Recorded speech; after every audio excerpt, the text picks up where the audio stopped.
અમારી સમ્રાટ સમાચાર ચેનલ સબસ્ક્રાઇબ કરો, લાઇક કરો, કોમેન્ટ કરો અને જોતા રહો પળે પળના દરેક પ્રકારના સમાચારો।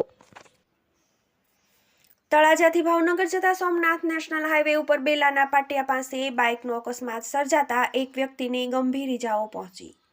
તળાજાથી ભાવનગર જતા સોમનાથ નેશનલ હાઈવે ઉપર વારંવાર અકસ્માતની ઘટનાઓ બનતી હોય છે અને આ અકસ્માતની ઘટનાઓમાં કેટલાય લોકોએ જીવ ગુમાવ્યા હોવાના પણ બનાવો બની ચૂક્યા છે। ત્યારે આજે જાણવા મળતી માહિતી મુજબ ભાવનગર હાઈવે ઉપર બેલા ગામના પાટિયા પાસે બાઇકનો અકસ્માત સર્જાયો હતો અને જેમાં એક વ્યક્તિને ગંભીર ઇજાઓ થતા 108 મારફતે તળાજા હોસ્પિટલ ખસેડવામાં આવ્યા હતા।